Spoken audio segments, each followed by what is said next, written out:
For all of you students who are here this afternoon, if you are in the English class for which you have been informed, you can get extra credit by attending today. The sheets to sign to get that extra credit will be available at the end of the session today. And no, students or not, if you would like to get one free book, and I have 5 to pass out, stay in your seats, because where you are seated will determine whether or not you get a book. And only I have the secret to that. My name is Dick Park, and I'm chair of the curriculum committee under the SCOM program. And it is my honor today to introduce Carol Hildebrand, who is the director of the Community Education Department at the College of Marin. She has the honor of introducing our speaker, who we have been informed will give you a wonderful presentation today, and we hope that you will fully enjoy it. Carol?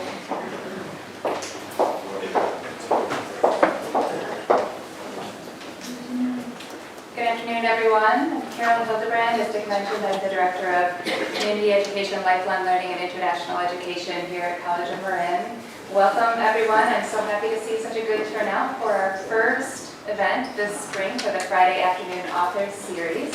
This is our second year doing these events, and we're thrilled to be in collaboration with Book Passage on these events. Before we get to introducing our featured author today, I'd like to just begin with a few thank yous and give you a little bit of context, a little more context on this event. So first, I'd like to thank the Hattie Fund. The Hattie Fund is our funds that came through an anonymous donation to College of Marin. And these funds are directly being used to provide this event today, to pay for the expenses of getting the authors here, some of the books that will be donated to the College of Marin, some of the publicity. We couldn't do it without the Hattie Fund, and we're very grateful for that support. I would also very much like to thank Book Passage. In collaboration with Book Passage, for this being the second year, we have been able to select engaging and compelling authors to come here to College of Marin.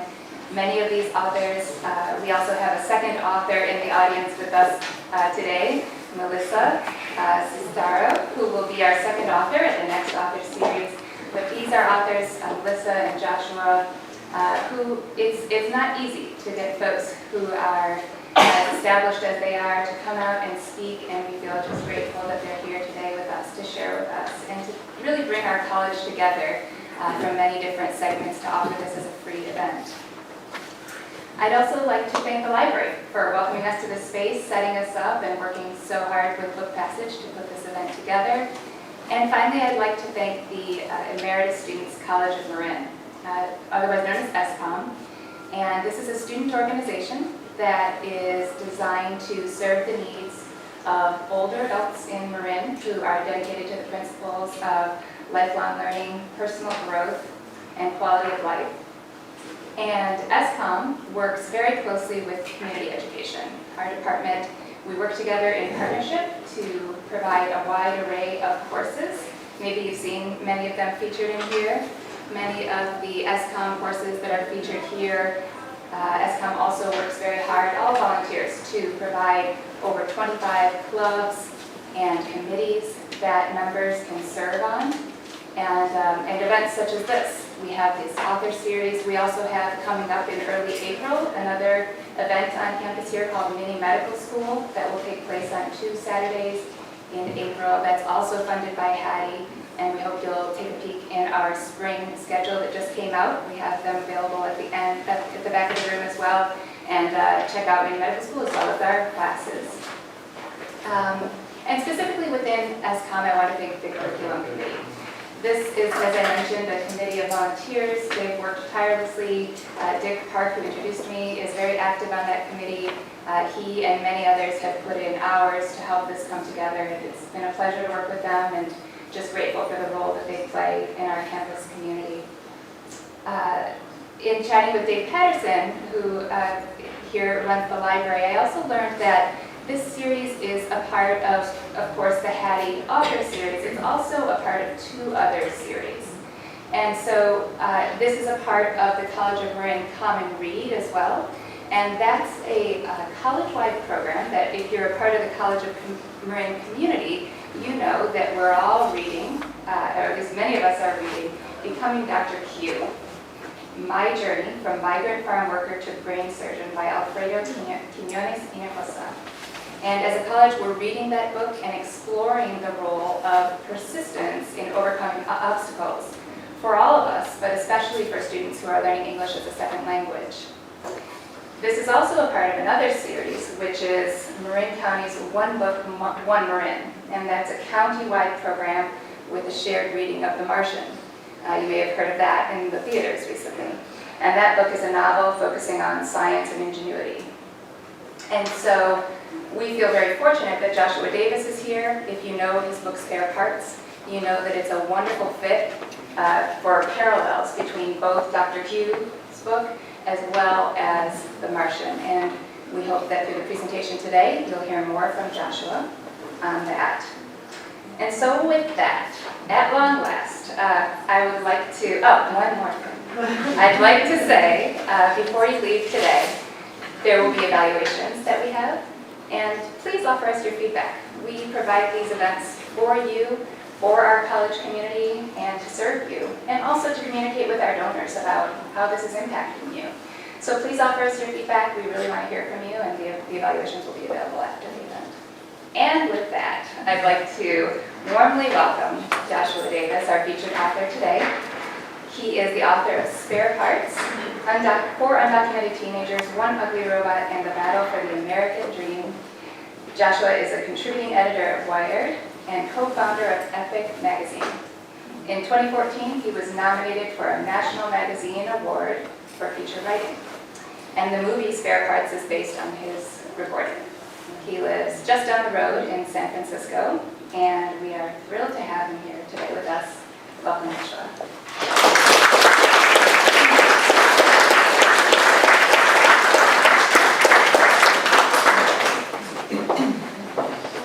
Thank you very much. I think I can probably just speak to everybody without a microphone, right? Everybody can hear me?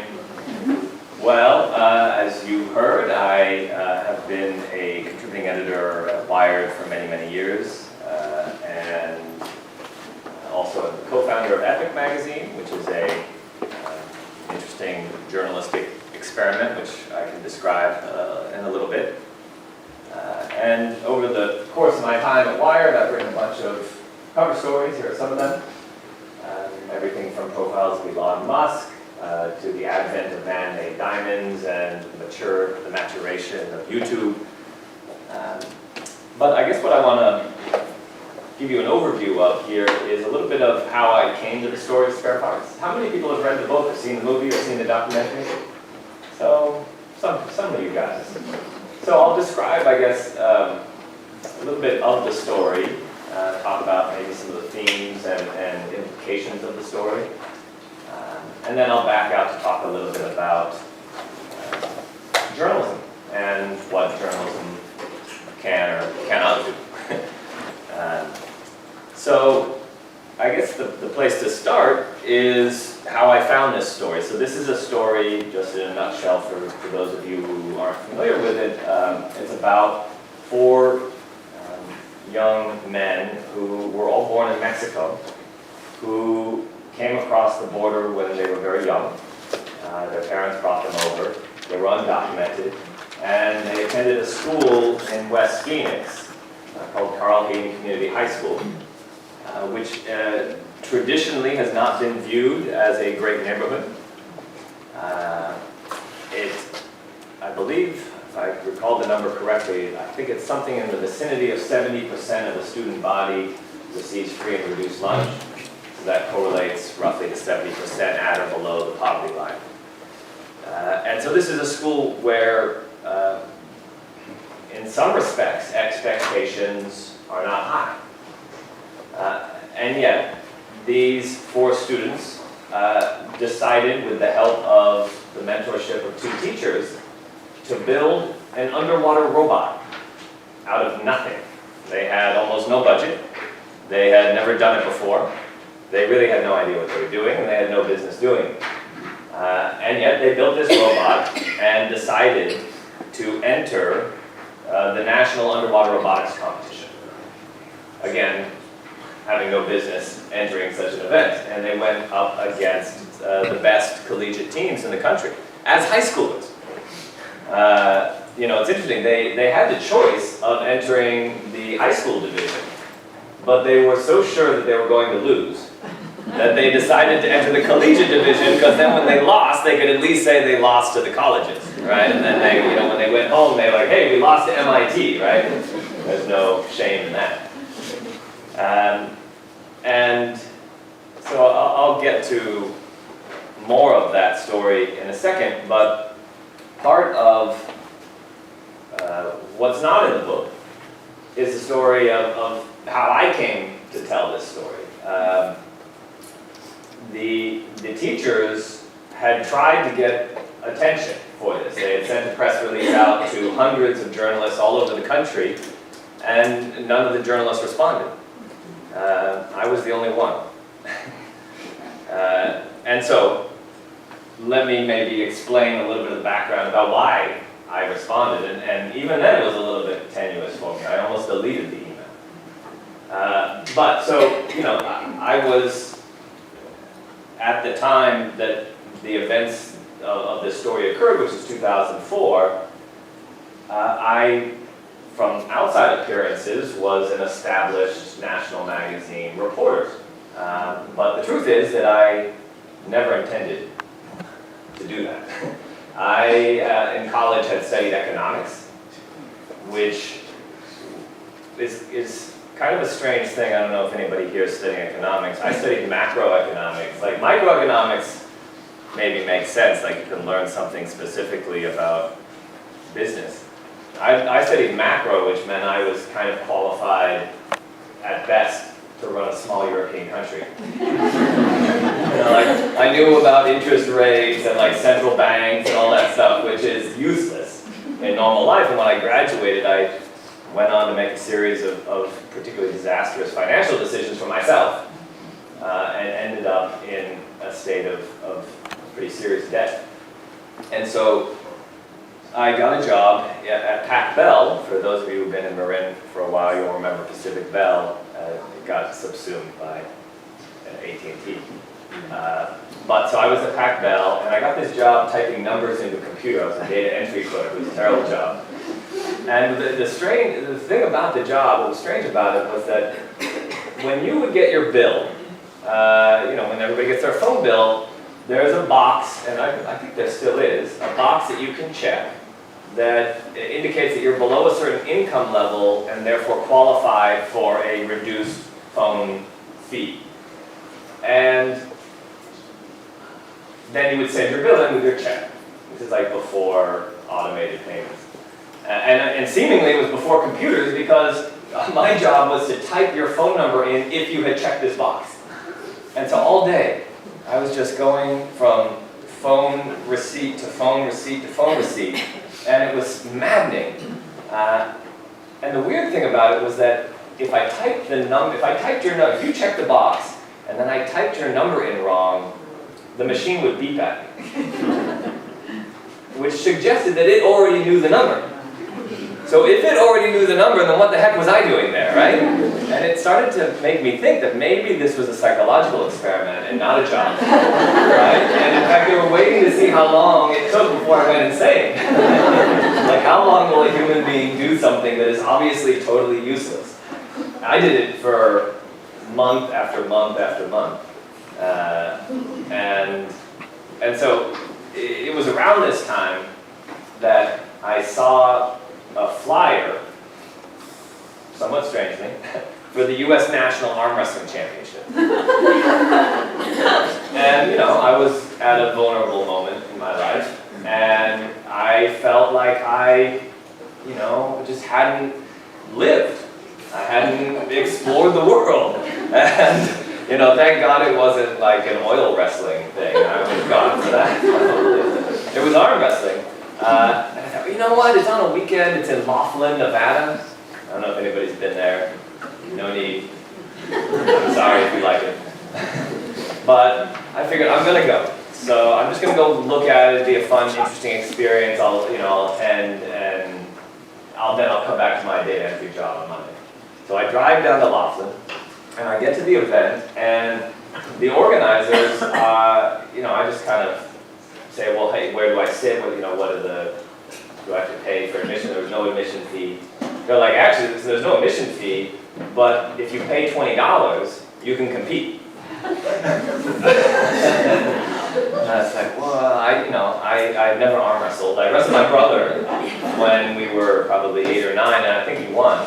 But then look, you've come all this way. You want, you say you're here for the experience and to learn something new. It's only $20. So I did. I paid my $20. Okay, I'm going to do it. I don't know what I'm doing, but the organizers were very welcoming, and they actually introduced me to this guy named Rick Salawata, who was a plumber from Erie, Pennsylvania, who was the gold medalist from the previous year. Every year he came to the national championship. He took a week off work, a very valuable week. He had 2 weeks a year, so he took 1 week. And it took him 3 days. He didn't have enough money to fly, and so he bought a Greyhound ticket.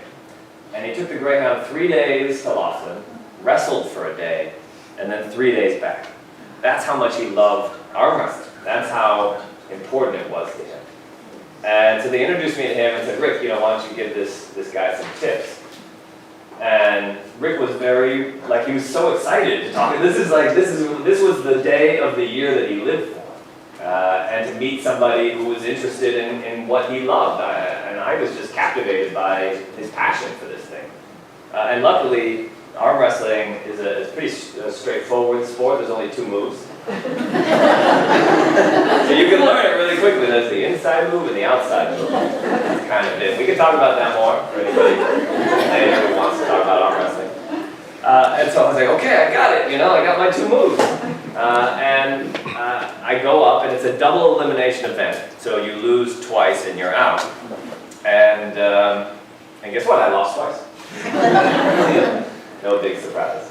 But it was so fascinating. So I went back, and I was sitting in the back of in the audience, and I was talking to Rick, who had won all his matches. He won gold again. I was so excited for him.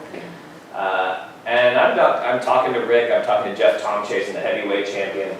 And I hear them start the awards ceremony in the lightweight division, which is the one I was in. And I hear them say, okay, 4th place, United States, Joshua Davis, get on up here. I'm like, what are you talking about? I lost all my matches. They're like, nah, get on up. So I get on up, they put a medal around my neck, and they say, congratulations, you're 4th. Out of 4. There are only 3 other competitors in the lightweight division. I was like, this is a great sport. And it turns out that made me an alternate for the U.S. national arm wrestling team. And when numbers 2 and 3 couldn't leave the country because they were on probation, they were forced by their bylaws to invite me to become part of Team USA. And I went to Gdynia, Poland to represent America at the World Arm Wrestling Championship. And there's me, it's in the middle there, the little guy. As part of the U.S. arm wrestling team at the World Arm Wrestling Championship, where I ended up 17th in the world. Out of 18. But the 18th guy didn't show up, so I've never won a match in my life. But I am 17th in the world and 4th in the United States for that year in the lightweight division, with my right arm. Yeah, I only qualify with my right arm. I only wrestle, but you can wrestle both arms, but if you do, then you can't really bulk up on one side or the other because you want to stay in your weight division. And so I decided to just go with my right arm, and then I got huge with my right arm, and I emaciated my left arm. I was being lopsided for about a year and a half. Anyway, so that was kind of transformative for me. I was like, forget data entry, I'm gonna find interesting stories and go, meet people who are, passionate about things. And I had a neighbor in North Beach, where I was living at the time, who, in the apartment building, he was a magazine editor at Wired, in fact. And we were just talking in the hallway one day. I think I was about to go to Gdynia to go to Poland. It's like, well, that sounds like a magazine story. Well, how do you do that? I never thought about magazine writing. I read magazines, but I didn't think about the process of that. It turns out it's a pretty low barrier to entry. You get an email of an editor and you write like a 1 or 2 paragraph summary of whatever it is, whatever story you want to tell, and if they like it, and they think you can write it, then they buy it. And sometimes even if they don't think you can write it, they buy it. And then they rewrite it.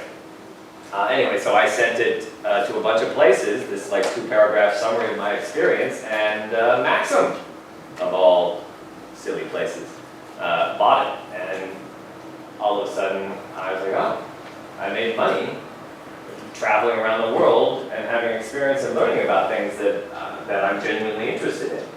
And this was like 02 roughly, basically 2002.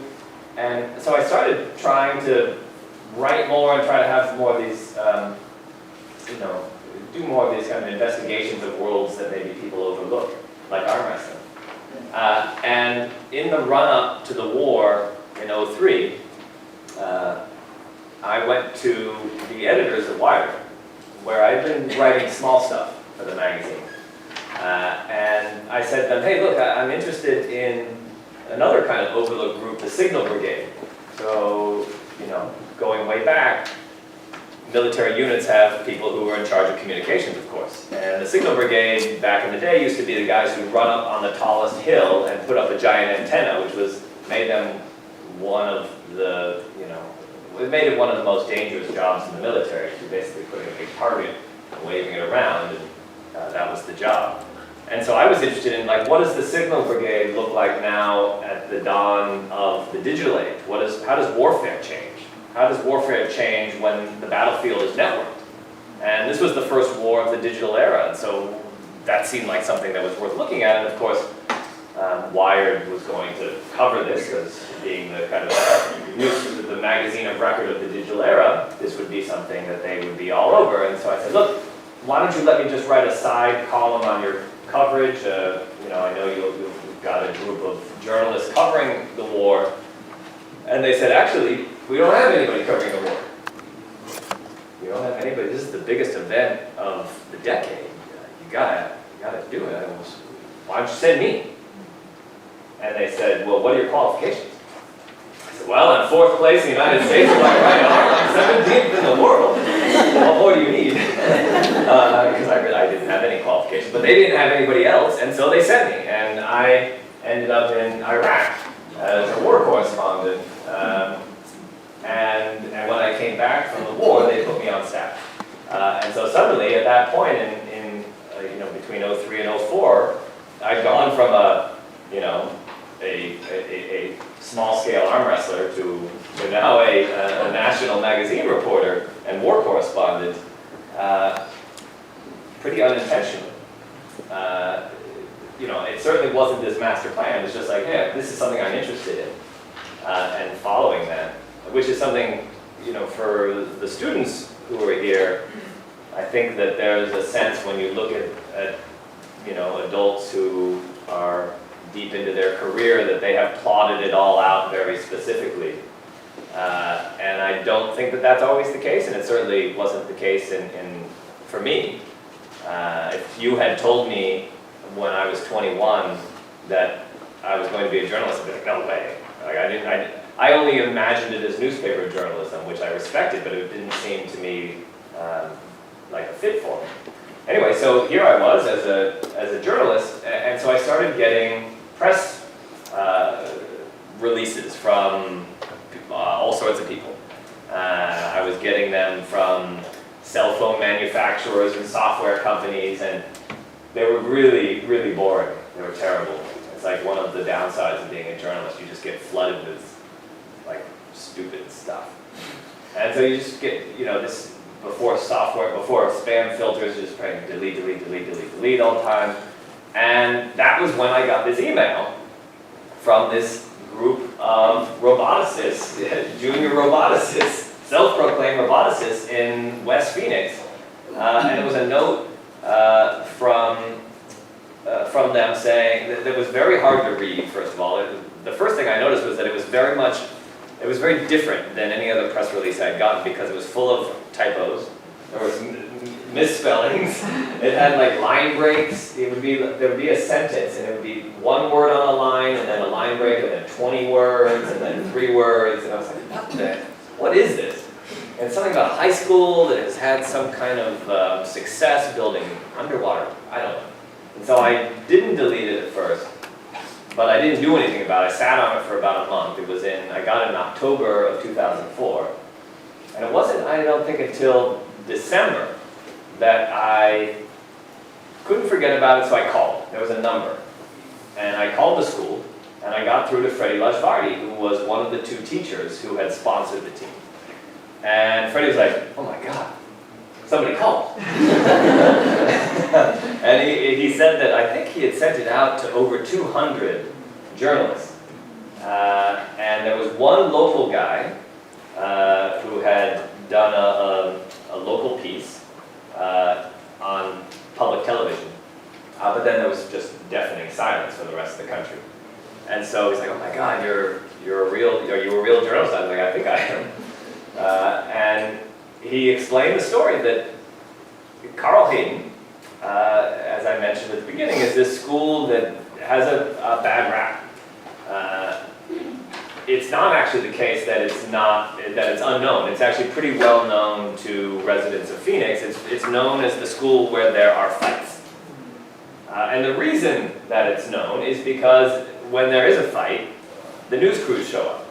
And Freddie was explaining this to me. He said, we get news crews here a handful of times every year, and it's because something's gone wrong, and the crews show up and they set up their cameras, and the guy says, here we are at Carl Hayden again, right? He doesn't say again, but the tone of voice is a little bit of like, here's a story that that we're getting used to hearing now.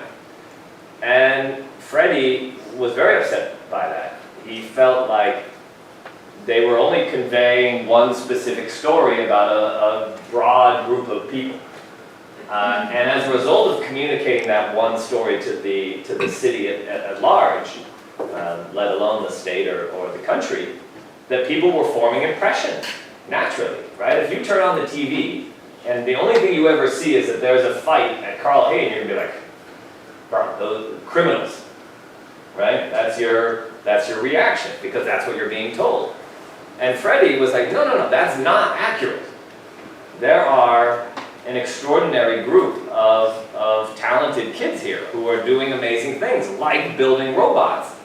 And so he actually had convinced his robotics team, when the news crew showed up to document a fight on one particular occasion, they drove one of their land-based robots out to the cameraman. and started like driving circles around him, like, hey, pay attention, like there's something interesting going on here.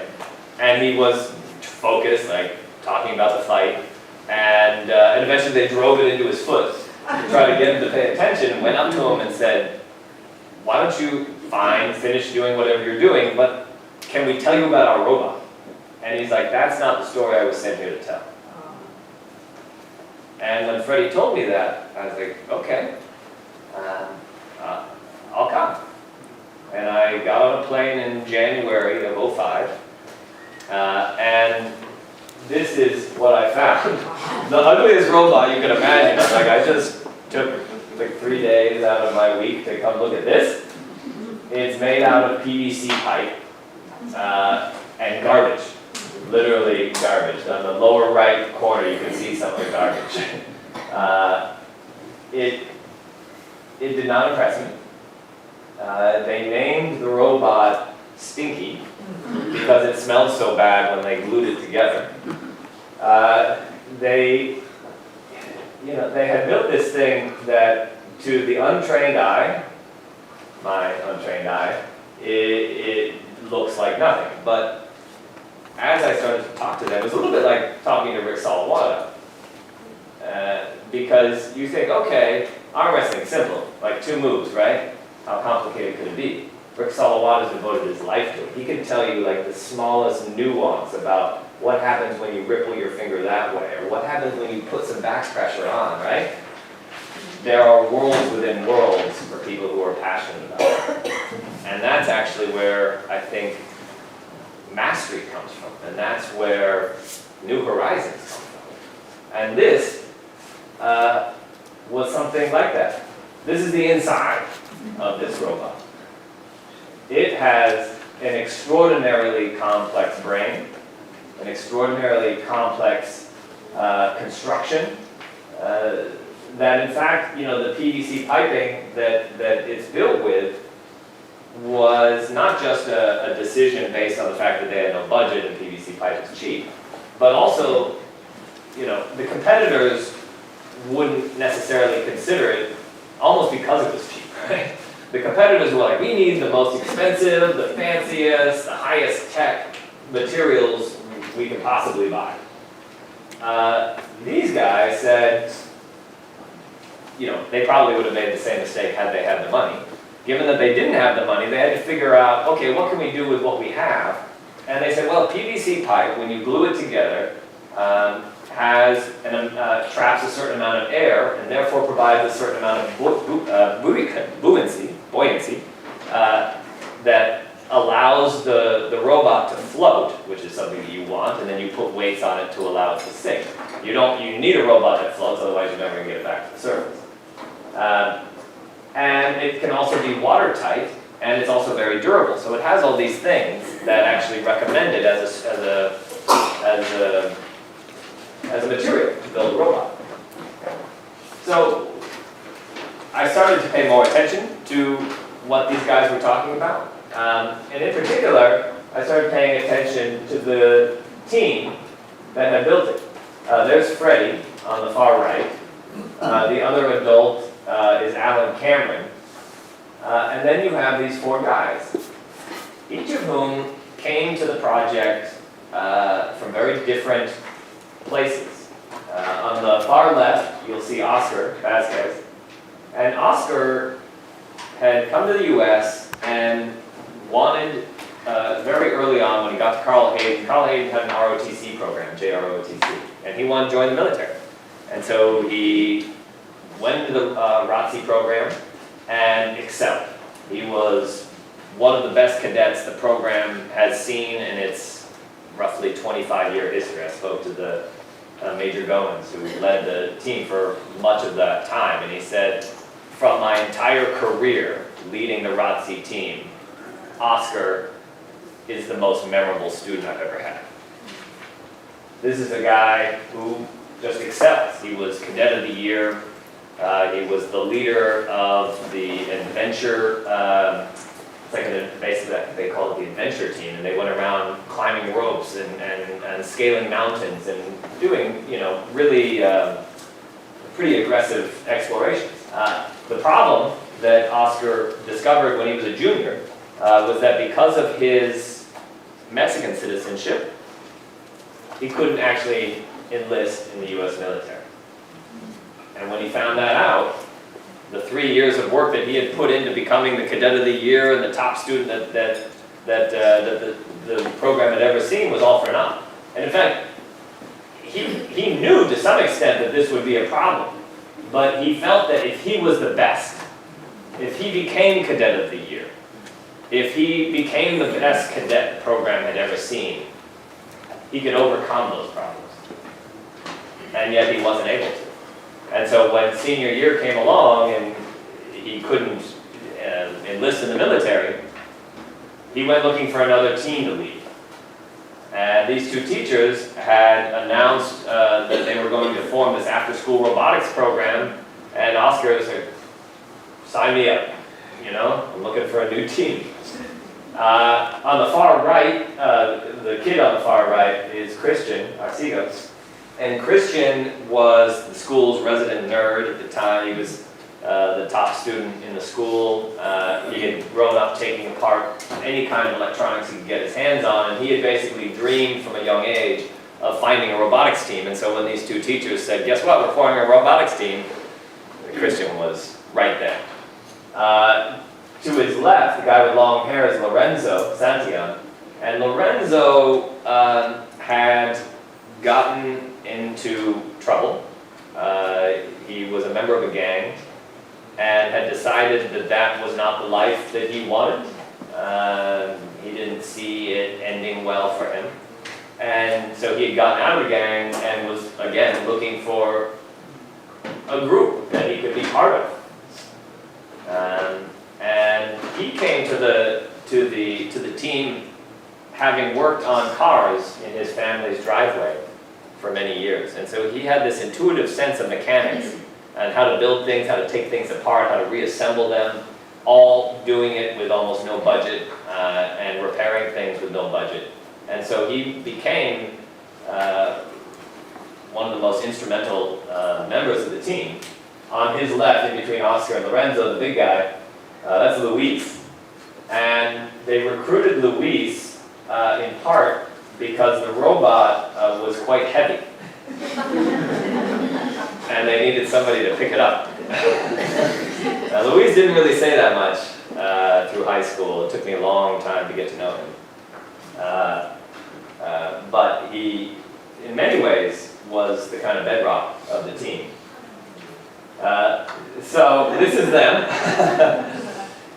The team gave them all a sense of purpose and a sense of belonging and almost a sense of a future that was positive. It was something that they didn't necessarily have before. I described how they had gone to this robotics competition where they went up against MIT. It was as I said, they thought they were going to lose. And their main task was not to finish last. They were hoping maybe for second to last. But their robot, this Stinky, did so well in task after task after task that it started to become clear that they were not going to finish last. In fact, it started to become clear that they wouldn't even finish second to last. And when the awards ceremony came, this was at UC Santa Barbara. You've got all the teams in one room, including the team from MIT, which arguably is the best ocean engineering program in the world. MIT was obviously the heavy favorite. Everybody was sure they were going to win. And the announcer announces all the other teams and then gets to second place and says, MIT. And you can imagine what was going on in the minds of these guys sitting at the table in this banquet hall at UCSB, where Lorenzo on the right said he'd never seen so many white people in one place. And the guy, the announcer, MC, starts drumming the table and says, in first place in the United States and the National Underwater Robotics Championship, Carl Hayden Community High School. And this is them right after that. Sure. I don't know where the lights are. Somebody. You know, we can't turn the lights off because it turns off all the lights in the library.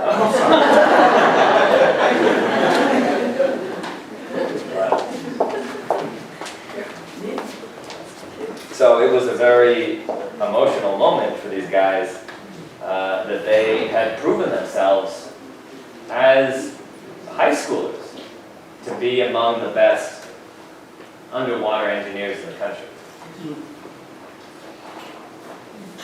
So this is the article that I initially wrote about them in 2005.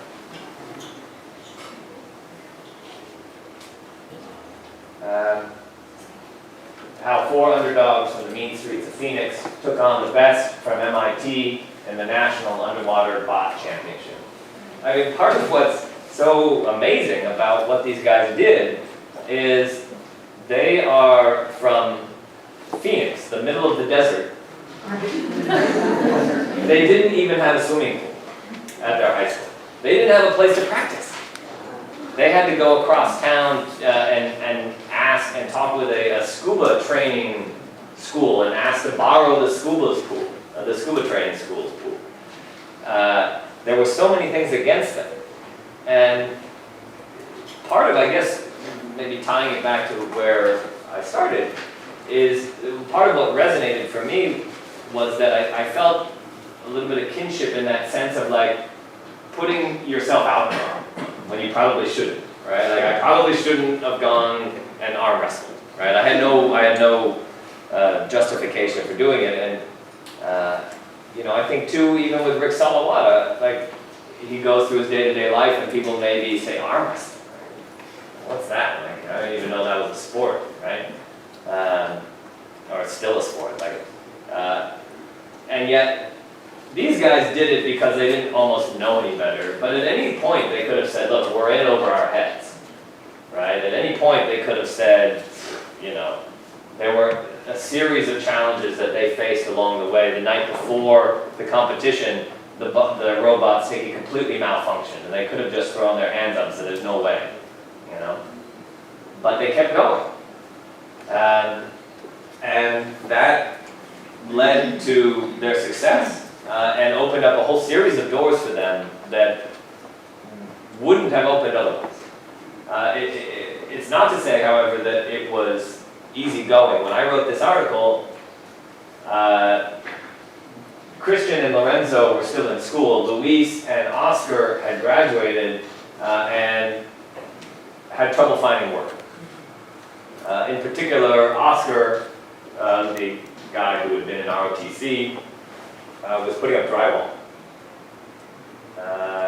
as a day laborer. And you wouldn't think that a guy who had just beat MIT at the National Underwater Robotics Championship wouldn't be able to continue his education, wouldn't be able to go to college and study mechanical engineering. But he wasn't. He didn't have the money, and he needed work immediately. And so I wrote this article, and something kind of wild happened. I explained where everybody was at that moment. And I started getting emails, and the Wired office started getting letters in the mail with checks. The readers across the country started sending checks. And they ended up donating over $100,000 to send the guys to school. And in the case of Oscar, he was able to go to ASU and study mechanical engineering. Christian also went to ASU, but while both of them were at ASU, Arizona voters passed first Proposition 200 and then Proposition 300, which assigned out-of-state tuition to undocumented students who had been living in the state for the requisite amount of time to be considered an in-state student. And that, I believe, quadrupled their tuition. Oscar was older, and so he was closer to the finish line, and he was able to cobble together some other scholarships to finish his degree. Christian was only a freshman and ran out of money. And has spent the past 10 years working odd jobs. Oscar graduated, thank God, and was honored at ASU's graduation. Obama was there, and he received special and unique honors for his accomplishments. He formed the ASU's first robotics team, the Robo Devils. And yet realized that he needed to address his immigration status. Despite all of his success, that was continuing to be a problem. This is before DACA, deferred action, that the executive order that Obama signed. But the only way for him to do that was to self-deport. He had to go to Juarez and present himself at the U.S. consulate and apply for citizenship. And while he was in college, he had married Carla, who was an American citizen. They had a daughter, Sammy. So he had an American wife, an American daughter. He went to the consulate, explained that, said, "I've just graduated 2 months ago from ASU with special and unique honors for mechanical engineering." And the United States promptly banned him from re-entering the United States for 10 years. The justification was that he had overstayed. When he turned 18, he was an adult. And at that point, he had broken the law by staying in the United States. And so you can imagine how devastating that was for him. Carlo was in Phoenix with Sammy. He was stuck in Juarez. He ended up going back to his parents' hometown and picking beans. In a matter of months after graduating with a degree in mechanical engineering. And he ended up finding a better job at on an assembly line at a car factory. And a lot of people were very upset by this. One of whom was Senator Dick Durbin from Illinois. And Senator Durbin would go on the floor of the U.S. Senate and hold up a poster of Oscar and say, "Really? This is how we treat talented young Americans? Who, in many senses, who could be more American than Oscar?" And eventually, because of Senator Durbin's intervention, the State Department overturned its ban after about a year and a half. And Oscar came back to the United States, and within a matter of months after his arrival, rather than get a job, which he had a very good job offer for a very nice salary, he enlisted in the U.S. military and fulfilled his dream that he originally had. And he did not enlist, by the way, as an officer, as he could have, right? He could have gone, having a college degree, he could have gone to officer training school, I think it's called, OCS, OT, whatever. He enlisted as a private because he felt like he couldn't be a leader of people without having walked a mile in their shoes. And he intended to make a career in the military, and so he wanted to have that experience. And he went to basic training at Fort Knox, and on his first day, I believe it was first day, certainly the first week of basic training, one of the staff sergeants called him, pulled him out of the mud crawl he was doing, and took him to the Army's, the base's headquarters, and told him to hold up his right hand and swore him in as a U.S. citizen.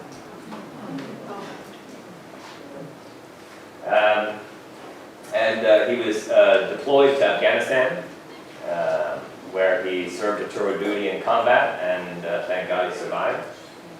And has landed on his feet now. He decided in the end not to make a career in the military, and he's now a mechanical engineer for BNSF, the train company. So, you think that, I guess one thing that you can draw from this is this is a guy who never gives up, right? At any step along the way, doors are slamming, and they're slamming pretty hard. The federal government's telling you, don't come back for 10 years. And you might also think that he would be bitter in a way, angry at the U.S. government. But he wasn't. He always,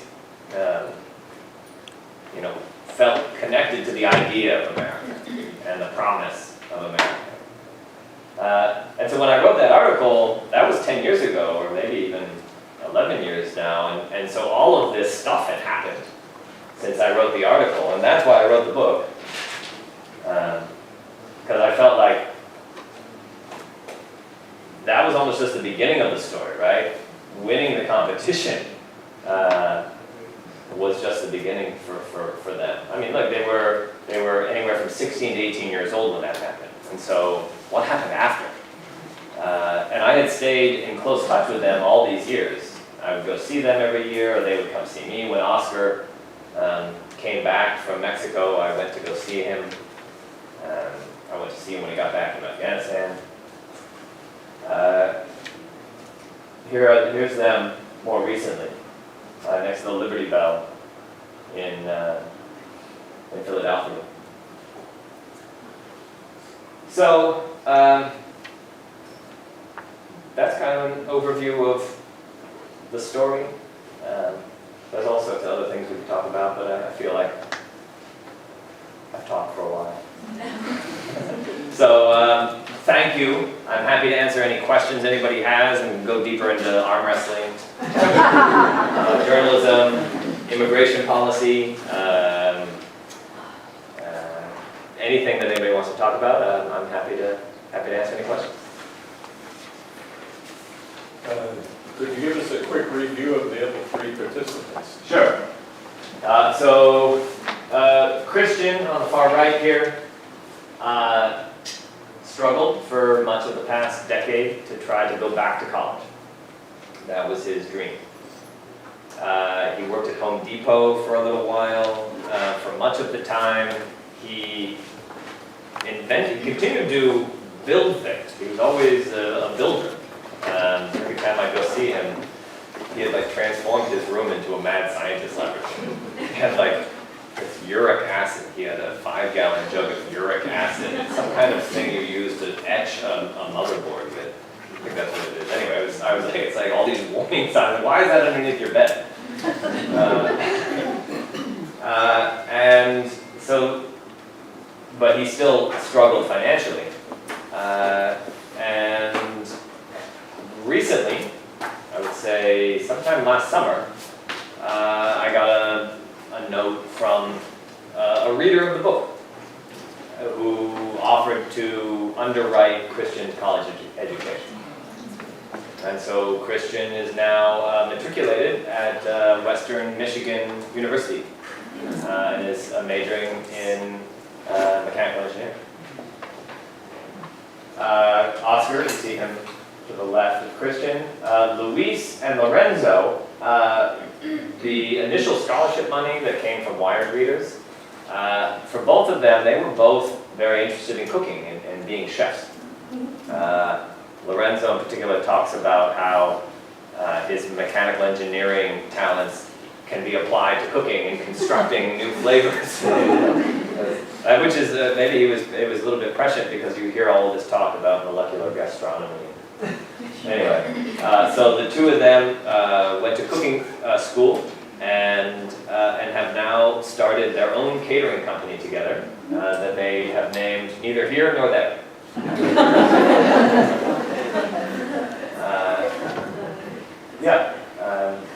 So you know, since then, there was a movie made about them based on the book, which was made by Lionsgate with Marissa Tomei, Jamie Lee Curtis, and George Lopez, that came out in January of last year. And you know, I think that there is something to be said about the impact that they have had. We can talk about their lives specifically, but I think that there's also another impact to talk about, which is the impact that they've had on Carl Hayden, which has been significant. On the state of Arizona, which is tough to say because there's been a lot of anti-immigrant backlash. May or may not be attributable to their prominence, but certainly on the national level. You know, on the Senate floor, Oscar is literally the poster boy of the campaign to try to bring about immigration reform. And I think that you could make the case for the success of the Dreamer movement being in some way tied to the story of these guys. Anybody else have a question? Yeah. Has the school grown since they left? It became more well-known? Yeah. Enrollment-wise, I'm not sure. That's a good question. But what I will say is that the robotics team has grown substantially. These guys kicked off something that has had a very substantial impact on West Phoenix and the students who attend Carl Hayden. Freddie and Alan deserve a lot of the credit. We haven't really talked that much about them, the two teachers who have guided the teams. But like, there was a sense when I wrote this article, it was like, okay, it was a fluke, right? They got lucky. Or maybe, they had 4 smart kids, right? They beat MIT the next year. And they went on to win almost every competitive robotics championship you can imagine across the country. Not these 4 kids, the program. These guys graduated. The legacy that they left, the expectation that they left, that I think maybe had been missing before, that this wasn't even possible, that this wasn't something that I could see myself doing, Now it was like, it's possible. The other lasting legacy of the program is maybe more attributable to the teachers who, Alan has 3 daughters, and obviously he was thrilled about the success of the team, but he also didn't want it to be an all-boys endeavor. And so he and Freddie, a year, I want to say like 3 years after, so like 07, what the memory I have, they formed an all-girls team, all-girls robotics team, and entered that team in all of the robotics competitions. And the results of that were very interesting because previously they were observing that women would come in and not necessarily, and feel not necessarily welcomed or not so sure of their role on the team. And the reason for forming the all-girls team was to let the women form their own culture, form their own sense of their abilities. And after that 1 year and the success that those girls had, Freddie and Alan disbanded the team and put the teams back together again. And now the women took on leadership roles throughout the team. And the team is now more than 50% women. And they have graduated so many female engineers and sent so many female engineers to colleges across the country that the joke is that if you meet a female engineer anywhere in the country who's from Arizona, you ask her what year she graduated from Carl Hayden. The robotics team has, in the years since this victory, received more scholarships for college than all of the athletic programs at Carl Hayden combined.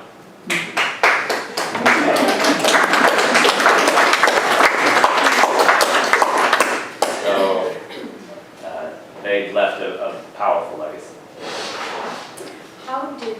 What was the pathway to getting Dick Durbin to advocate for Oscar? Yeah, that's a good question.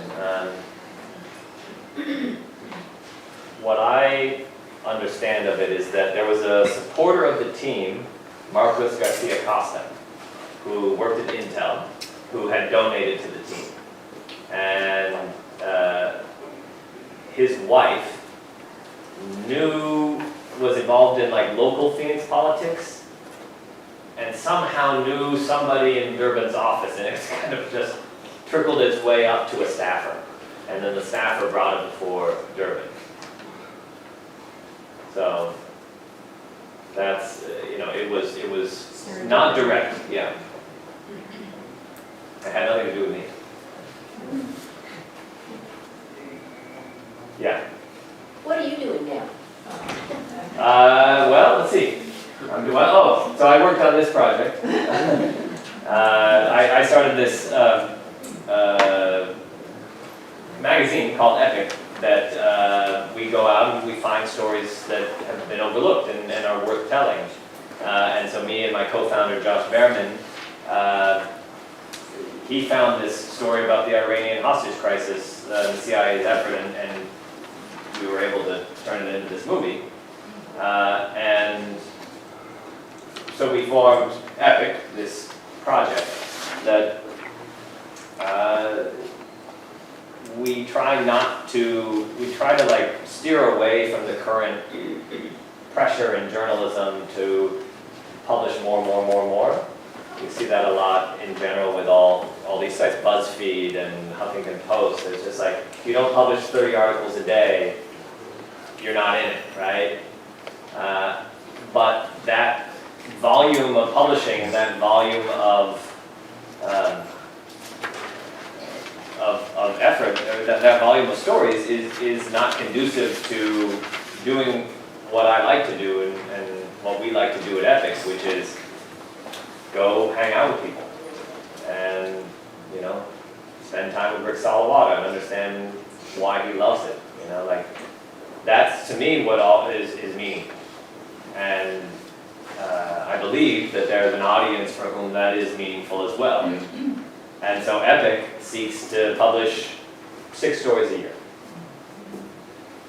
Whereas other people publish 6 a day, we look to do 6 a year. So that's what I'm doing. Any other questions? Stay seated. Okay. Be seated so that you can autograph it. Well, thank you all, and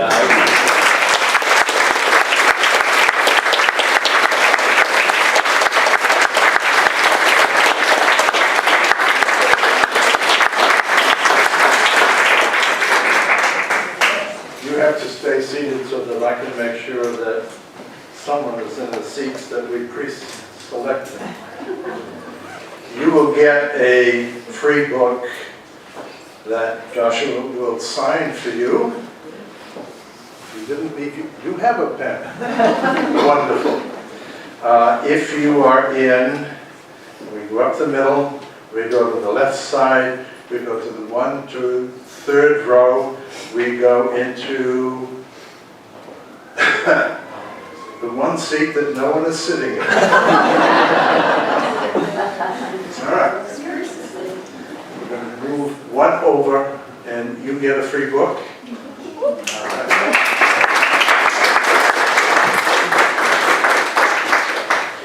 We turn over to this side, and we go up to row 2. We go into seat 1, 2, 3, 4, and you get a book, sir.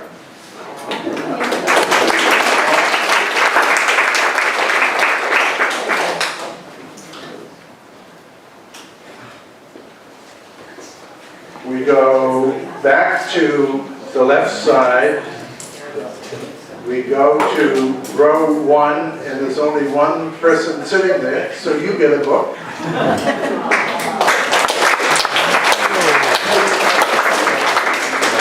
We go back to this side, we go back to row 1, 2, 3, 4, and we go into seat 2.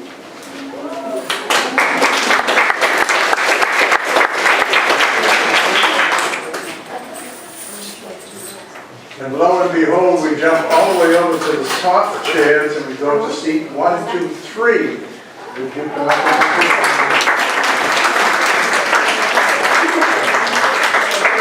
If we're lucky enough to get a book for free, we can buy it. We now have books back there to sell? Yes, you do. Okay, so if you would like to buy the book, Sam Barry is at the back of the room. He's walking down the aisle Grab now. that one right there. You can get this book. And if you purchase the book, Joshua will be here for a little while longer to sign the book if you would like for that to happen. I would remind the students that before you leave, if you have not already gotten your sheet signed for extra credit for your class, you can do that at the back of the room. And also, we would like everyone, before you leave, I believe you will find some sheets being passed out at the moment. Give us a quick evaluation of how this event went for you and any thoughts that you might have for upcoming programs. We would really appreciate it, and the donor of the Hattie Fund would also appreciate it. Thank you all very much for coming. We look forward to seeing you next month. Same last Friday of the month, same time, 1 o'clock. Thank you.